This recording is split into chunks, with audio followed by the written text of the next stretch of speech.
কত প্রদীপ শিখা জ্বালালে জীবন হলো উদ্দীপ্ত, কত ব্যথা বুকে চাপালে তাকে বলি আমি ধৈর্য।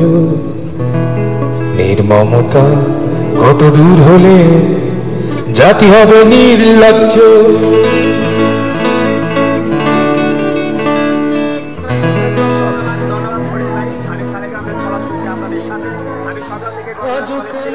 সকাল থেকে এই পর্যন্ত আমরা যেটা শুনতে পেরেছি যে 3টি লাশ আমাদের পাশে রয়েছে এবং 2টি লাশ সব 5 জন মৃত্যুবরণ করেছে। আমি যদি আপনাদেরকে দেখাতে চাই 3টি লাশের শাড়ি কিন্তু আপনারা এক এক করে দেখছেন।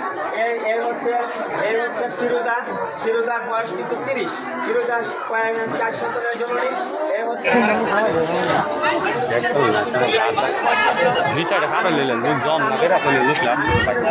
কিন্তু শুনে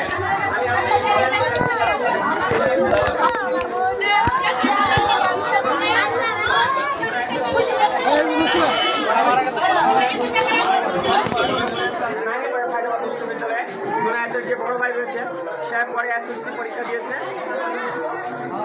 সব মিলে 3টি লাশের শাড়ি কিন্তু আমরা দেখিয়েছি আপনাদেরকে, এবং যে কান্নার যে হাজারি আকাশের যে বাতাসের যে বাড়ি হয়ে যাচ্ছে কান্না, হাসপাতাল কর্তৃপক্ষের বিশেষ চেষ্টায় আপনার আরও প্রায় 5 জনকে বিভিন্ন জায়গায় স্থানান্তর করা হয়েছে। সেই ক্ষেত্রে রায়পুরা উপজেলা স্বাস্থ্য কমপ্লেক্সের এখন পর্যন্ত রোগীর সংখ্যা কিন্তু দাঁড়িয়েছে 12 থেকে 13 জনের মতো অ্যান্টি করা হয়েছে। মৃতের সংখ্যা আমরা শুনতে পেয়েছি, আমরা 5 জনের কথা শুনতে পেয়েছি। অ্যাম্বুলেন্সে তোফাজ্জল হোসেন মারা গেছে, আরও একজন আগে মারা গেছে। সেই নিয়ে আমরা 5 জনের একটা স্বজনদের যে ভাষ্য, সেই ভাষ্য মতো আমরা 5 জন নিশ্চিত হয়েছি। এখন পর্যন্ত যে জিনিসটা শুনতে পেলাম যে এখানে ঘটনাস্থল বালুচর নাকি প্রচুর লুটতরাজ হচ্ছে।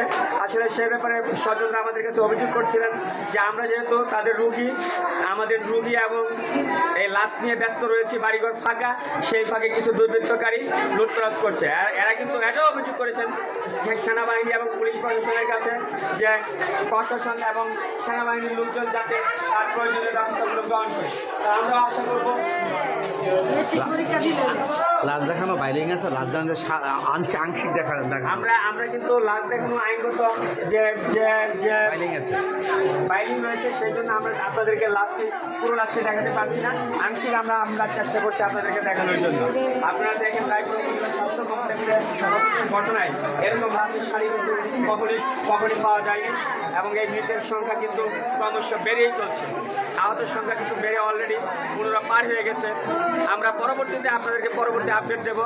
এই ছিল, তবে মৃতের মধ্যে বেশিরভাগই কিন্তু গুলি ছিল, আর একজন ছিল টেটাযুদ্ধ, তার নাম হচ্ছে তোফাজ্জল।